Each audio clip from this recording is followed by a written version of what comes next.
जय हिंद साथियों, आज के इस क्लास में आप सभी का बहुत बहुत स्वागत है। तो साथियों, आज के इस क्लास में हम लोग केवल और केवल 3 अगस्त के लिए टोटल 150 सेलेक्टेड क्वेश्चन को इस सेशन में लेकर आया हूं। और जितने भी साथी जो आप लोगों को जो है 3 अगस्त को एग्ज़ाम देने वाले हैं, वो सभी क्वेश्चन 150 क्वेश्चन जो है आपका 16 जुलाई से लेकर 30 जुलाई पर आधारित हम लोग सभी क्वेश्चन को लेकर आए हूँ। ठीक है, और यहाँ से इस टॉपिक से केवल दोस्तों जितने भी अभी एग्ज़ाम हो चुके हैं, टोटल 5 एग्ज़ाम हुए हैं, ठीक है, वहाँ से लगभग 6 से 7 क्वेश्चन यहाँ से इस टॉपिक से पूछा जाता है। तो आज फिर से हम लोग इसी टॉपिक से लगभग 150 क्वेश्चन को इसमें आपको सॉल्व कराएंगे। ठीक है, तो चलिए साथियों आज के सेशन को स्टार्ट करते हैं। तो साथियों आज के सेशन का पहला क्वेश्चन देखिएगा, क्या पूछा गया है कि भाषा के आधार पर गठित होने वाला प्रथम राज्य कौन सा है। देखिए, यानी भाषा के आधार पर गठित होने वाला पहला राज्य आपको बताना है कौन सा राज्य है। आपके ऑप्शन है पंजाब, गुजरात, छत्तीसगढ़ या आंध्र प्रदेश। तो एक के लिए आप लोग सभी साथी आंसर बताइए, क्या हो जाएगा। भाषा के आधार पर गठित होने वाला पहला राज्य आपका कौन सा हो जाएगा, आंध्र प्रदेश हो जाएगा। कौन सा राज्य, आंध्र प्रदेश हो जाएगा।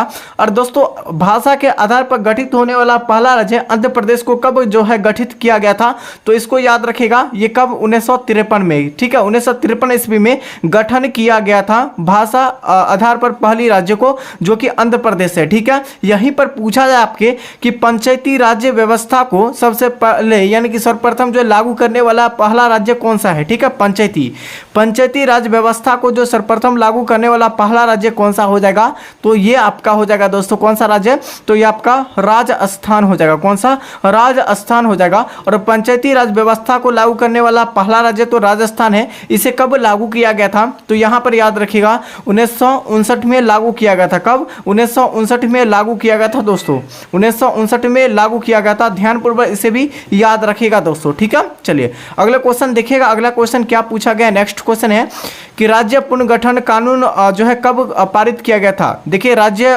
पुनर्गठन जो कानून व्यवस्था को जो है कब पारित या कब लागू किया गया था, ये आपसे पूछे गए हैं। तो देखिए यहाँ पर राइट आंसर आपका क्या हो जाएगा, तो यहाँ पर हो जाएगा 1956 में। ठीक है, यानी कि राज्य पुनर्गठन कानून व्यवस्था को यानी कानून को जो है कब पारित किया गया था, 1956 में। ठीक है, और बीपीएससी में यहाँ से क्वेश्चन पूछा गया था, दरोगा के भी एग्जाम में क्वेश्चन पूछे गए थे यहाँ से, और आपको जो है बिहार पुलिस में भी पूछा गया है। ठीक है, कि राज्य पुनर्गठन कानून जो है व्यवस्था को कब लागू किया गया था, तो पूरे डेट आपको दिया गया था। तो यहाँ पर था 1 नवंबर। ठीक है, यहाँ पर 1 नवंबर 1956 को 1956 को लागू किया गया था। यहीं पर राइट आंसर आपका हो जाएगा, आपका ऑप्शन बी बिल्कुल करेक्ट आंसर। ठीक है, चलिए अगला क्वेश्चन देखिएगा कि एलटीटीआई क्या पूछा गया है, एलटीटीआई किस देश की आतंकवादी संगठन है दोस्तों। ठीक है, एलटीटीआई जो है किस देश की जो है आतंकवादी संगठन है। ठीक है, पहला ऑप्शन है बांग्लादेश, श्रीलंका, नाइजीरिया या अफगानिस्तान। तो यहाँ पर सही आंसर आपका हो जाएगा, आपका श्रीलंका देश हो जाएगा। क्या हो जाएगा, श्रीलंका जो हो जाएगा। एलटीटीआई जो है यह किस देश का आतंकवादी है, तो श्रीलंका देश की जो है क्या है, तो आतंकवादी है। अगला क्वेश्चन देखिएगा कि पुष्कर मेला जो है यह कहाँ आयोजित किया गया था दोस्तों। देखिए, पुष्कर मेला जो है यह कहाँ आयोजित किया गया था, तो यहाँ पर हो जाएगा अजमेर में। कहाँ हुआ था, कहाँ आयोजित किया गया था पुष्कर मेला, तो यहाँ पर जो है अजमेर में इसे जो है क्या किया गया था, आयोजित किया गया था दोस्तों। ठीक है, अगला क्वेश्चन, और जितने भी क्वेश्चन बता रहे हैं एक्सप्लेनेशन के जो है एक्सप्लेनेशन करके बता रहे हैं, सभी क्वेश्चन को ध्यानपूर्वक अच्छे से याद रखना है, क्योंकि जो एक्स्ट्रा हम क्वेश्चन बता रहे हैं वहाँ से डायरेक्ट क्वेश्चन देखने को आपके एग्जाम में मिलता है। ठीक है, इसीलिए आपको एक्स्ट्रा बता रहे हैं। चलिए अगला क्वेश्चन देखिएगा कि हैदराबाद की नींव जो है, हैदराबाद की नींव किसने रखी थी। देखिए, हैदराबाद की जो नींव रखी थी यह किसके द्वारा रखी गई थी दोस्तों, तो 5 का सही विकल्प आपका हो जाएगा कुतुब शाह के द्वारा। किसके द्वारा, कुतुब शाह के द्वारा यहाँ पर जो है हैदराबाद की नींव रखी गई थी दोस्तों। ठीक है, चलिए यहाँ पर याद रखिएगा हैदराबाद और एक सिकंदराबाद है। ठीक है, सिकंदराबाद जो हो जाएगा, सिकंदराबाद, ये दोनों आपस में क्या है, जुड़वा शहर है। क्या हो जाएगा, जुड़वा शहर। अगर भारत का जुड़वा शहर पूछा है, कौन कौन शहर को कहा जाता है, तो हैदराबाद और सिकंदराबाद को, इसलिए दोनों को आप लोग अच्छे से याद रखना है। नेक्स्ट क्वेश्चन है किस विदेशी नागरिक को पहली बार जो है भारत रत्न प्रदान किया गया था। देखिए, भारत रत्न जो है ये विदेशी नागरिक को जो है पहली बार जो है भारत रत्न जो प्रदान किया गया था वो कौन थी। ठीक है, ये कौन थी आपको बताना है। तो यहाँ पर हो जाएगा, देखिए देखिए खान अब्दुल गफ्फर खां को, ठीक है, खान अब्दुल गफ्फर खां को जो है विदेशी नागरिकों को पहली बार जो है भारत रत्न प्रदान किया गया था, ठीक है, पहली बार जो है प्रदान किया गया था। यहाँ पर ध्यानपूर्वक याद रखिएगा। अगला क्वेश्चन, आंध्र प्रदेश की राजधानी क्या है? तो यहाँ पर अमरावती, ठीक है, अमरावती हो जाएगा। अभी तक यानी जो है अभी तक जो है केवल एक ही एग्जाम में क्वेश्चन को पूछे गए राजधानी से, ठीक है। यहाँ पर कब पूछा गया था? तो यहाँ पर याद रखिएगा आपका 16 जुलाई को, ठीक है, केवल और केवल 16 जुलाई को जो है एक जो है राजधानी पूछा गया था, ठीक है। उसके बाद अभी तक नहीं पूछा गया, क्या पता आगे आपका 3 अगस्त के एग्जाम में क्वेश्चन पूछ लिया जाए, ठीक है, इसीलिए अच्छी तरह से याद रखना है। आंध्र प्रदेश की जो है राज्य राजधानी कहाँ है? देखिए आंध्र प्रदेश का अमरावती आपको बता दिए है। चलिए अगला क्वेश्चन देखिएगा कि खालसा पंथ के संस्थापक कौन थे? खालसा पंथ के जो संस्थापक थे कौन थे? चलिए यहां पर राइट आंसर आपका हो जाएगा गुरु गोविंद सिंह, ठीक है, गुरु गोविंद सिंह यहाँ खालसा पंथ के संस्थापक थे। यहीं पर पूछा जाए गुरु गोविंद सिंह, ठीक है, यहां पर क्वेश्चन आपसे पूछा गया था। आप लोग जो है 20, ठीक है, 20 जुलाई वाले सभी साथी एक और मिला लीजिएगा। यहाँ से क्वेश्चन पूछे गए थे दोस्तों कि गुरु गोविंद सिंह का जो जन्म हुआ था वो कहाँ हुआ था? तो पटना में, ये क्वेश्चन पूछा गया था। और यहाँ हमारे पास के एक लड़की है वो जो है 20 जुलाई को, ठीक है, 20 जुलाई को जो है एग्जाम देने गई थी, तो उसके जो है आपका सेट में आया था क्वेश्चन, ठीक है। चलिए अगला क्वेश्चन देखिएगा। नेक्स्ट क्वेश्चन क्या है कि माउंट एवरेस्ट पर विजय पाने वाली प्रथम महिला कौन थी? माउंट एवरेस्ट पर जो है विजय पाने वाली प्रथम महिला जी थी, कौन थी? तो देखिए यहाँ पर सही आंसर क्या हो जाएगा आपको बताना है, ठीक है। तो यहाँ पर जूको तेबी, ठीक है, जूको तेबी जो थी ये अमेरिका की थी। कहाँ की थी? यूएसए की थी। और सबसे पहली बार जो है माउंट एवरेस्ट पर कदम रखी थी दोस्तों, कौन? जूको तेबी के द्वारा किया गया था दोस्तों। यानी कि यहाँ पर राइट आंसर आपका बी बिल्कुल करेक्ट आंसर हो जाएगा, ठीक है। चलिए अगला क्वेश्चन देखिएगा। आपका विजयनगर साम्राज्य का पूरा अवशेष जो है कहाँ से मिले हैं? ठीक है, विजयनगर साम्राज्य का पूरा अवशेष जो मिले हैं या कहाँ से मिले हैं दोस्तों? तो यहाँ पर हो जाएगा हम्पी से। कहाँ से मिले? विजयनगर साम्राज्य की राजधानी कहाँ हो जाएगा? हम्पी हो जाएगा।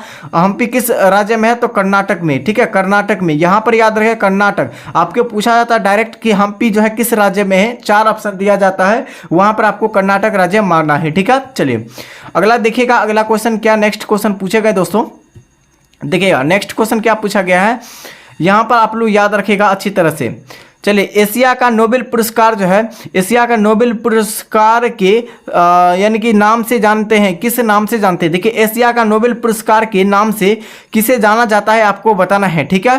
पहला ऑप्शन है भारत रत्न पुरस्कार, महात्मा गांधी पुरस्कार, आपका जो है निशान ए पाकिस्तान, ये आपका नेक्स्ट क्या है ऑप्शन? तो रैमर मैग्सेसे पुरस्कार, ठीक है। 4 ऑप्शन में से आपको बताना है क्या हो जाएगा आंसर। तो साथियों यहाँ पर राइट आंसर आपका हो जाएगा आपका रैमर मैग्सेसे पुरस्कार जो है एशिया का नोबेल पुरस्कार के नाम से जाना जाता है। यहाँ पर करेक्ट आंसर क्या हो जाएगा आपका? ऑप्शन डी बिल्कुल करेक्ट आंसर हो जाएगा। अगला क्वेश्चन देखिएगा, अगला क्वेश्चन क्या पूछेंगे दोस्तों, नेक्स्ट क्वेश्चन आपसे पूछे गए हैं कि महाराजा रंजीत सिंह ने अपनी राजधानी कहाँ स्थापित किया था दोस्तों, ठीक है। महाराजा रंजीत सिंह ने अपनी राजधानी को कहाँ स्थापित किया था? चलिए आप लोग बताइए क्या हो जाएगा आंसर 12 के लिए। आंसर केवल 12 के लिए आप लोग आंसर बताइए फटाफट से, ठीक है। तो देखिए 12 का आंसर आपका क्या हो जाएगा? तो ऑप्शन यहाँ पर हो जाएगा लाहौर में, कहाँ? लाहौर में। तो यहाँ पर राइट आंसर आपका लाहौर हो जाएगा। अगला क्वेश्चन देखिएगा, आपका पुरुषों में रक्त जो है क्षीणता किस विटामिन के कमी के कारण होती है? यहाँ से आपके विटामिन से संबंधित आपके एग्जाम में एक क्वेश्चन पूछा ही जाता है और हर एक जो है शिफ्ट में क्वेश्चन को पूछे गए हैं। तो देखिएगा पुरुष में रक्त क्षीणता का जो है कौन सी विटामिन की कमी के कारण होता है? तो देखिएगा यहाँ पर आपका हो जाएगा विटामिन B12, ठीक है। विटामिन B12 जो हो जाएगा ये आपका पुरुषों में रक्त क्षीणता का विटामिन की कमियों के कारण आपका विटामिन B12 हो जाएगा, ठीक है। चलिए यहाँ पर देखिएगा घाव भरने में जो है किस विटामिन का प्रयोग किया जाता है? तो यहाँ पर विटामिन सी का उपयोग किया जाता है, राइट आंसर हो जाएगा, ठीक है। जैसे आंख में जो है थोड़ा सा अंधापन होता है और कुछ विटामिन के कमी के कारण, तो विटामिन ए के कमियों के कारण इसके जो है अच्छे जो है आपका फल हो जाएगा कौन सा? तो आपका गाजर हो जाएगा, ठीक है। गाजर में विटामिन ए जो है सबसे ज़्यादा पाया जाता है, इसलिए गाजर खाना आवश्यक होती है दोस्तों, ठीक है। चलिए अगला क्वेश्चन देखिएगा और यहाँ पर याद रखिएगा दोस्तों कि आपका जो है विटामिन डी ये जो है हमारे शरीर में जो धूप मिलते हैं, ठीक है, धूप धूप में जो है हमारे शरीर में जो धूप पड़ते हैं उस पर जो कौन सी विटामिन मिलती है, तो यहाँ पर त्वचा पर जो मिलती है आपका विटामिन डी मिलती है। कौन सा? Vitamin D. और मछली के यकृत में भी आपका विटामिन डी का प्रयुक्त होता है दोस्तों। अगला देखिएगा इंद्रधनुष के, ठीक है, क्या पूछा गया है कि इंद्रधनुष, क्या पूछा, इंद्रधनुष के मध्य भाग का रंग कौन सा होता है? ठीक है, इंद्रधनुष के जो है मध्य यानी बीच वाले भाग को क्या कहा जाता है, कौन सा रंग होता है आपको बताना है। ठीक है, चलिए दोस्तों यहाँ पर आपका जो सही विकल्प आपका क्या हो जाएगा, तो यहाँ पर याद रखेगा हरा होता है। ठीक है, बैजनी हैप्पी नाला आपका आप लोग ट्रिक से याद किए होंगे। चलिए अगला है आपका किस रंग का तरंगदैर्घ्य सबसे अधिक होता है, तो किस रंग का तरंगदैर्घ्य सबसे अधिक होता है? लाल रंग का तरंगदैर्घ्य सबसे अधिक होता है और नीला रंग का तरंगदैर्घ्य सबसे कम होता है। ठीक है, क्या होता है? कम होता है। और इंद्रधनुष में कितने रंग होते हैं, तो 7 रंग होते हैं, आपको पता है। चलिए अगला क्वेश्चन देखिएगा। अगला क्वेश्चन क्या पूछेगा दोस्तों, आपका कुष्ठ रोग। ठीक है, क्या पूछा? कुष्ठ बीमारी जो है यह किसके लिए उत्तरदायी होते हैं? दोस्तों कुष्ठ बीमारी जो होते हैं वह किसके लिए उत्तरदायी होते हैं, आपको केवल बताना है। विषाणु के द्वारा, प्रोटोजोआ के द्वारा, जीवाणु या कवक के द्वारा। तो 16 का आंसर एक बार जरूर मिला लीजिएगा आपका, जीवाणुओं के द्वारा। किसके द्वारा? कि कुष्ठ रोग जो बीमारी होती है वो किसके द्वारा होती है? जीवाणुओं के द्वारा। अगला क्वेश्चन देखिएगा आपका विश्व का, अब देखिए क्या पूछा, विश्व का अपरिवर्तनीय शहर किसे कहा जाता है? तो विश्व का अपरिवर्तनीय जो शहर कहा जाता है वो किसे कहा जाता है दोस्तों? यहाँ पर आपका रोम शहर को कहा जाता है। किसे? रोम शहर को कहा जाता है। और यहाँ पर याद रखिएगा इंदौर का। ठीक है, इंदौर ये भारत का सबसे स्वच्छ शहर है, यानी कि स्वच्छ शहर आपका कौन सा हो जाएगा? इंदौर हो जाएगा दोस्तों। ठीक है, चलिए और इंदौर दोस्तों किस राज्य में है? तो आपका मध्य प्रदेश में, एमपी में हो जाएगा। एमपी में हो जाएगा, ध्यानपूर्वक याद रखिएगा। अगला क्वेश्चन देखिएगा, भुगतान जो है संतुलन शब्द किससे संबंधित है? चलिए बहुत ही बेहतर क्वेश्चन है। भुगतान संतुलन शब्द यानी शब्द जो है यह किससे संबंधित है? तो यहाँ पर आपका हो जाएगा आयात एवं निर्यात जो है मध्य अंतर जो होती है उसे भुगतान संतुलन शब्द से संबंधित इसे जो है व्याख्या किया गया है। ठीक है, चलिए Y2K क्या पूछा गया? Y2K की जो है समस्या किससे से संबंधित है? Y2K जो समस्या है वो किससे से संबंधित है? शिक्षा से, व्यापार से, कंप्यूटर से या चिकित्सक से? तो यहाँ पर देखिएगा कंप्यूटर से संबंधित आपका राइट आंसर हो जाएगा। ठीक है, Y2K की समस्या किससे से संबंधित है? तो आपका कंप्यूटर से संबंधित हो जाएगा दोस्तों। आपका नेक्स्ट क्वेश्चन है, तिरुपति मंदिर आंध्र प्रदेश में किस जिले में स्थित है? देखिए तिरुपति मंदिर अगर पूछा जाए तो किस राज्य में आपका हो जाएगा? आंध्र प्रदेश से। पहला क्वेश्चन तो ये बनता है आंध्र प्रदेश में, और यह तिरुपति जो है आंध्र प्रदेश में, किस आंध्र प्रदेश के किस जिले में है दोस्तों? तो यहाँ पर राइट आंसर आपका हो जाएगा, क्या हो जाएगा? तो यहाँ पर हो जाएगा चित्तूर। ठीक है, चित्तूर जिला में है। ठीक है, क्या हो जाएगा? चित्तूर जिला यहाँ पर बिल्कुल राइट आंसर। चलिए क्या पूछा गया है? ISO यानी कि जो है 9000 का संबंध किससे है? चलिए आपका विज्ञान से, अक्षय प्रबंध का मानक से, शिक्षा से, व्यापार से। तो यहाँ पर देखिएगा एक बार सभी साथी, सबसे पहले आप लोग इस चैनल को सब्सक्राइब नहीं किए, इस चैनल को सब्सक्राइब और इस सेशन को आप लोग अच्छी तरह से लाइक कीजिए दोस्तों। फटाफट से सबसे पहले आप लोग चैनल को सब्सक्राइब और इस वीडियो को लाइक कीजिए। ठीक है, और डेली इस क्लास जो आपको सुबह एकदम यानी कि आपको क्लास टाइमिंग बता देते हैं कि कब कब क्लास चलता है। ठीक है, सुबह आपको 8 बजे आपको जो है क्लास मिल जाएगा। ठीक है, ठीक है, सुबह में आपको बिहार पुलिस का क्लास मिल जाएगा, और यहाँ पर जो है शाम के 7:30 बजे से आपको क्लास मिल जाएगा, और एक जो है 8 बजे से, ठीक है सॉरी 8:30 बजे से एक क्लास आपको दिया जाता है GK GS का। ठीक है, यहाँ पर जितने भी सभी जो आपके क्लास चलते हैं सभी क्वेश्चन आपका मिक्स क्वेश्चन होता है। करंट अफेयर, हिस्ट्री, SST में जितने सब्जेक्ट आते हैं, उसके बाद आपका साइंस में सभी को मिलाकर और व्याकरण को भी मिलाकर हम लोग टोटल जो है क्वेश्चन लेकर आते हैं। चलिए तो दोस्तों यहाँ 21 का आंसर आपका क्या हो जाएगा? ऑप्शन बी हो जाएगा, अच्छे प्रबंधन मानक से संबंधित के लिए किया जाता है दोस्तों। ठीक है, अगला है मेरियाना गत, यह किस महासागर में है? देखिए मेरियाना गत जो है ये किस महासागर में है? तो यहाँ पर आपका हिंद महासागर में। ठीक है, हिंद महासागर में यहाँ पर बिल्कुल राइट आंसर हो जाएगा। ठीक है, देखिए सॉरी यहाँ मेरियाना गत पूछा गया तो आपका प्रशांत महासागर में। ठीक है, सुंदा गढ़ पूछा है। ठीक है, सुंडा, सुंडा गढ़ पूछा है किस महासागर में, तो ये आपका हिंद महासागर में है, यानी कि मेरियाना गढ़ पूछा गया है तो आपका प्रशांत महासागर में हो जाएगा। और सबसे गहरा महासागर पूछा है, ठीक है, गहरा, सबसे गहरा महासागर पूछा है तो प्रशांत महासागर ही हो जाएगा। चलिए, जितने भी हम एक्सप्लेनेशन करके जो भी एक्स्ट्रा क्वेश्चन बताते हैं सभी क्वेश्चन को अच्छे से याद कर लेना है, एक भी क्वेश्चन को आप लोगों को नोट डाउन सभी क्वेश्चन को करना है, ठीक है, एक एक करके सभी क्वेश्चन को याद रख लेना ताकि आपके एग्जाम में एक भी क्वेश्चन ना छूटे, क्योंकि लास्ट एग्जाम है दोस्तों, लास्ट एग्जाम में क्या पता दोस्तों आपसे कहीं हल्का क्वेश्चन पूछा जाए, थोड़ा हार्ड या मॉडरेट क्वेश्चन पूछा है, क्या पता, ठीक है, इसीलिए अच्छे तरह से सभी क्वेश्चन को पढ़ के अच्छे तरह से जाना है। चलिए, आपका नेक्स्ट क्वेश्चन है परम पद जो है यह किससे से संबंधित है। देखिए, परम पद जो है यह किससे संबंधित आपसे पूछे गए हैं, तो यहां पर आपका हो जाएगा कंप्यूटर से संबंधित हो जाएगा, ठीक है। बहुत सारे साथियों पूछ रहे हैं कि इसका पीडीएफ जो सर कहाँ मिलेगा, तो आपको जो है पीडीएफ जो मिलेगा हमारे टेलीग्राम चैनल पर मिल जाएगा, ठीक है। टेलीग्राम चैनल का लिंक इसी वीडियो को डिस्क्रिप्शन बॉक्स में है, फटाफट से आप लोग ज्वाइन हो जाइए। और बिहार पुलिस के लिए ब्रह्मास्त्र नोट्स भी आपको जो है दे दिए हैं फ्री में, ठीक है। चलिए, अगला क्वेश्चन देखिएगा, चौथा स्तंभ किस से संबंधित है, ठीक है। चौथा स्तंभ जो है यह किससे संबंधित आपसे पूछे गए दोस्तों, तो 24 का आंसर एक बार देखिएगा, यहाँ पर आपका प्रेस से संबंधित हो जाएगा, किससे, प्रेस से संबंधित हो जाएगा चौथा स्तंभ का संबंध। अगला देखिएगा, सूर्य की पराबैंगनी किरणें से पृथ्वी की जो है रक्षा करती है, कौन करती है। तो देखिए, सूर्य की पराबैंगनी किरणें जो होती है उसको जो है पृथ्वी के कौन से परत जो है रक्षा करती है आपको बताना है। देखिए, क्षोभ मंडल, समताप मंडल, ओजोन मंडल या आयन मंडल, तो यहां पर आपका हो जाएगा ओजोन मंडल, क्या हो जाएगा, ओजोन परत। यहां पर राइट आंसर क्या हो जाएगा, ओजोन परत, बिल्कुल करेक्ट आंसर हो जाएगा। और यहीं पर पूछा जाए दोस्तों कि ओजोन परत जो है, यानी कि सॉरी, यहां पर आपको जो है जाएगा क्या हो जाएगा, देखिए 25 के सबसे आंसर क्या हो जाएगा आपका आंसर जो है सी हो जाएगा, ठीक है। चलिए, और अगर पूछा जाए कि ओजोन परत, सॉरी, यहाँ पर आपका हो जाएगा ओजोन परत जो है, ओजोन, ये तो आपका ओजोन मंडल है, ठीक है। ओजोन परत अगर पूछा है, ओजोन परत या किस मंडल में पाई जाती है, ठीक है, ये क्वेश्चन आपको जो है दरोगा और बिहार पुलिस लगभग जो है 3 से 4 बार दोहराया गया क्वेश्चन है, ठीक है। ओजोन अगर ओजोन परत पूछा किस मंडल में है, तो आपका समताप मंडल में, ठीक है। और जहाज जो उड़ते हैं, ठीक है, एरोप्लेन भी उड़ते हैं, वो किस मंडल में, तो यहाँ पर आपका समताप मंडल में, कौन सा मंडल में, समताप मंडल में। ध्यानपूर्वक अच्छे से याद रखना है, ठीक है। चलिए, अगला क्वेश्चन देखिएगा, CRY का संबंध किससे है। देखिए, CRY का संबंध किससे आपको बताना है, बहुत ही बेहतर क्वेश्चन है, यही सब क्वेश्चन आपके एग्जाम में क्वेश्चन पूछे जाते हैं, ठीक है। और सबसे पहले एक रासायनिक सूत्र से एक जो है आपको एग्जाम में क्वेश्चन पूछा ही जाएगा, और लगभग जो है एक या दो जो आपको जो है फुल फॉर्म पूछा जाता है, ठीक है, फुल फॉर्म पूछा जाता है, 2-3 भी पूछा जाता है। और 220 जुलाई के जो है एग्जाम में 5 गो, ठीक है, 5 जो आपके जो है केवल फुल फॉर्म पूछा गया था, आप लोग सभी साथी एक बार देखे होंगे, ठीक है।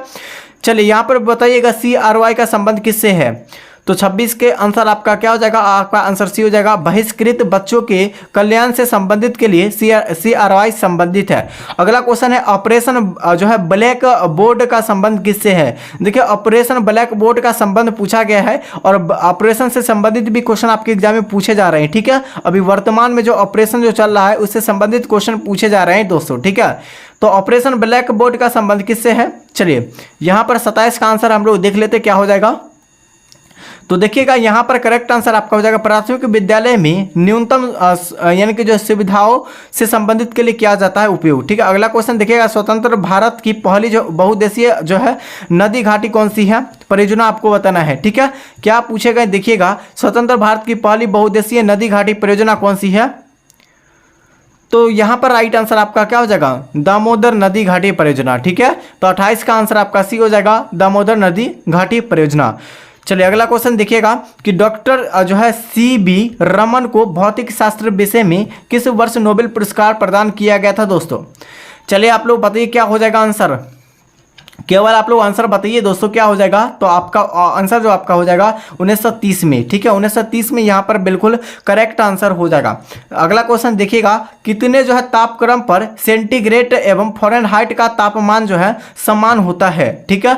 आपसे पूछेगा कि कितने तापमान पर सेंटीग्रेड एवं फ़ारेनहाइट के तापमान पर जो है समान होता है, तापमान क्या होता है, समान आपस में होता है, कितने डिग्री यानी कि जो कितने डिग्री सेंटीग्रेड और फ़ारेनहाइट पर समान होता है, तो देखिए यहाँ पर 30 का आंसर आप लोग केवल और केवल आप लोग सेलेक्ट किए होंगे -40 डिग्री सेल्सियस, यहाँ पर बिल्कुल करेक्ट आंसर। अगला है पोलावरम, ठीक है। पोलावरम बांध जो है किस नदी पर स्थित है? तो पोलावरम जो बांध जो है किस नदी पर स्थित है दोस्तों? ये आपका गोदावरी नदी पर स्थित है, ठीक है। दक्षिणी भारत की, ठीक है, दक्षिणी भारत की जो सबसे लंबी नदी पूछा है तो गोदावरी नदी हो जाएगा। क्या हो जाएगा? गोदावरी नदी। अगला देखिएगा दोस्तों, नेक्स्ट क्वेश्चन क्या पूछा? योजना आयोग का गठन किस वर्ष किया गया था? देखिए योजना आयोग का जो गठन किया गया था यह किस वर्ष किया गया था आपसे पूछे गए दोस्तों। तो 32 का आंसर आप लोग देखिएगा, आपका आंसर जो आपका बी हो जाएगा। 15 मार्च 1950 को जो योजना आयोग का गठन किया गया था। वहीं पूछा योजना आयोग को जो नीति आयोग, ठीक है, नीति आयोग का गठन जो किया गया था कब किया गया था? तो 1 जनवरी, ठीक है, 1 जनवरी, यहाँ से याद 1 जनवरी 2015 को। किसके द्वारा? तो याद रखेगा श्री नरेंद्र मोदी के द्वारा किया गया था। चलो अगला क्वेश्चन देखिएगा, भारत में हिंदी के बाद जो है यानी दूसरी बोली जाने वाली भाषा कौन सी है? तो देखिए हिंदी के बाद जो है दूसरी बोले जाने वाली जो भाषा हो जाएगा आपका, कौन सी भाषा हो जाएगा दोस्तों? चलिए आपको बताइए क्या हो जाएगा आंसर। तो यहाँ पर आपका आंसर हो जाएगा बांग्ला, ठीक है। बांग्ला यहाँ पर बिल्कुल दूसरे स्थान पर आता है। चलिए अगला देखिएगा कि कैबिनेट मिशन जो भारत कब आया था? बहुत ही बेहतर क्वेश्चन है, यहाँ से क्वेश्चन आपके एग्जाम में डायरेक्टली देखने को मिलता है। चलिए आप लोग बताइए कैबिनेट मिशन भारत जो है कब आया था? और साथियों फिर से एक बार बता रहे हैं कि अभी तक सेशन को आप लोग लाइक नहीं किए, सेशन को लाइक और चैनल को सब्सक्राइब कर लीजिए। इसका PDF जो मिलेगा आपका टेलीग्राम चैनल पर मिल जाएगा और टेलीग्राम चैनल का लिंक इसी वीडियो के डिस्क्रिप्शन बॉक्स में आपको मिल जाएगा दोस्तों, ठीक है। चलिए 34 का आंसर क्या हो जाएगा? आपका ऑप्शन सी हो जाएगा। 1946 में कैबिनेट मिशन की स्थापना किया गया था भारत में। अगला है देखिएगा यानी कि जो सार्वत्रिक गुरुत्वाकर्षण नियम का जो है प्रतिपादन किसने किया था? बहुत ही अच्छे लेवल का क्वेश्चन है। आप लोग बताइए सार्वत्रिक गुरुत्वाकर्षण नियम का प्रतिपादन जो है यह किसके द्वारा किया गया था? तो 35 का आंसर देखिएगा, आपका ऑप्शन आपका न्यूटन के द्वारा। किसके द्वारा? न्यूटन के द्वारा किया गया था इनका, ठीक है। तो यहाँ पर अगर पूछा जाए कि सबसे जो है कमजोर बल, ठीक है, सबसे जो है कमजोर बल अगर पूछा है कमजोर बल कौन सा है तो आपका हो जाएगा गुरुत्वाकर्षण बल। गुरुत्वाकर्षण बल सबसे कमजोर बल हो जाएगा। सबसे मजबूत बल पूछा जाए तो कौन सा हो जाएगा? चलिए सबसे यानी कि जो है सबसे मजबूत बल पूछा है तो कौन सा बल हो जाएगा? चलिए बताइए, इसका आंसर आप लोग कमेंट करके बताइए सबसे मजबूत बल कौन सा है। चलिए आपका नेक्स्ट क्वेश्चन देखिएगा, आपका चमगादड़ अंधेरे में किसके कारण उड़ता है? देखिए चमगादड़ जो अंधेरे में जो उड़ते हैं वह किसके कारण उड़ते हैं दोस्तों? तो यहाँ पर देखिएगा ये बहुत बेहतर क्वेश्चन है, ठीक है। यहाँ पर राइट आंसर क्या हो जाएगा? तो देखिएगा यहाँ पर राइट आंसर हो जाएगा पराश्रव्य तरंगे के कारण जो है चमगादड़ रात में यानी अंधेरे में क्या करते हैं? उड़ते हैं। अगला क्वेश्चन है कि इंटरनेशनल क्रिकेट जो है काउंसिलिंग का मुख्यालय कहाँ स्थित है? इंटरनेशनल काउंसिलिंग का मुख्यालय आपको पूछा गया क्रिकेट का, ये इसका मुख्यालय कहाँ स्थित है? चलिए आपका ऑप्शन है लंदन, पेरिस, दुबई या मुंबई में। तो देखिए 37 का आंसर आपका दुबई में है। कहाँ है? दुबई में इंटरनेशनल क्रिकेट काउंसिलिंग का मुख्यालय हो जाएगा। अगला देखिएगा पेंसिल का जो है सिक्का किसका बना होता है दोस्तों? देखिए पेंसिल का जो सिक्का बना होता है वह किसका बना होता है ये आपको केवल बताना है दोस्तों, ठीक है। चलिए आप लोग जितने भी क्वेश्चन को हम लोग बता रहे हैं सभी क्वेश्चन को अच्छे से आप लोग याद रखिएगा। तो देखिए आप लोगों का 38 के लिए आंसर आपका क्या हो जाएगा? ये हो जाएगा ग्रेफाइट। पेंसिल में अगर पूछा जाए तो कौन होता है? तो ग्रेफाइट होता है, ठीक है। ग्रेफाइट के कारण पेंसिल बना होता है। तो यहाँ पर राइट आंसर आपका क्या हो जाएगा? यहाँ पर आपका क्या हो जाएगा? सिक्का नहीं होगा, ठीक है। तो यहाँ पर करेक्ट आंसर आपका ये हो जाएगा। अगला क्वेश्चन एनसीसी की स्थापना कब की गई थी? दोस्तों आपके एग्जाम में एनसीसी जो है एनसीसी दिवस मनाया जाता है। ये भी आपसे एग्जाम में क्वेश्चन पूछ लिया गया है कि एनसीसी दिवस कब मनाया जाता है। तो यहाँ पर ध्यानपूर्वक याद रखिएगा, एनसीसी का जो स्थापना किया गया था 1948 में किया गया था और एनसीसी दिवस जो मनाया जाता है 15 जुलाई को मनाया जाता है। वही पूछा गया एनसीसी का गठन जो किया गया था वो पूरे डेट सहित बताइए तो 15 जुलाई 1948 को किया गया था। नेक्स्ट क्वेश्चन है, आप लोग को अच्छी तरह से समझ में आ गया होगा। अगला क्वेश्चन देखिएगा कि नाइजीरिया किस वर्ष जो है स्वतंत्र हुआ था? देखिए नाइजीरिया जो है किस वर्ष जो है स्वतंत्र हुआ था आपको बताना है। 1947, 1950, 1955 या 1960 में। तो नाइजीरिया जो है खुद जो है स्वतंत्र हुआ था दोस्तों। ये कब हुआ था? तो 1960 में। कब हुआ था? 1960 में हुआ था, स्वतंत्र हुआ था नाइजीरिया देश, ठीक है। तो यहाँ पर राइट आंसर आपका डी हो जाएगा। और जितने भी सारे अभी क्वेश्चन बताए हैं और जो भी एक्स्ट्रा फैक्ट बताए हैं, ठीक है, एक्सप्लेनेशन करके आपको एक्स्ट्रा फैक्ट बताए, जितने भी सभी क्वेश्चन को अच्छे से याद करके लगभग आपका एक्स्ट्रा फैक्ट के साथ साथ आपको जो है लगभग 80 प्लस क्वेश्चन आपको करवा दिए होंगे, ठीक है। तो एक बार सभी क्वेश्चन को अच्छे से पढ़ लीजिएगा और इसका पीडीएफ जो है टेलीग्राम चैनल पर मिल जाएगा, आपको बता दिए हैं। टेलीग्राम चैनल का लिंक इसी वीडियो के डिस्क्रिप्शन बॉक्स में आपको मिल जाएगा नीचे, ठीक है। और अभी तक चैनल को सब्सक्राइब नहीं किया, चैनल को सब्सक्राइब और इस वीडियो को लाइक आप लोग फटाफट से सभी साथी एक बार कर दीजिए दोस्तों, ठीक है। सभी साथियों अच्छे से तैयारी कीजिए, ठीक है। आज तो आपका 1 अगस्त हो गया, मातरम आपको जो है कल के बाद आपका एग्जाम है। और जितने भी साथी जो है जिनका जो है सेंटर तो इस बार दूरी है, इसीलिए जो आप लोग जो है कल ही निकल जाइएगा, ठीक है। क्योंकि आपका जो है एग्जाम में जो है यानी कि 1 मिनट अगर लेट होने के बाद आपको एंट्री नहीं लिया जाता है, ठीक है। इसलिए आप लोग पहले सेंटर पर रहिएगा पहुंच के, ठीक है। तब तक के लिए साथियों जय हिंद जय भारत।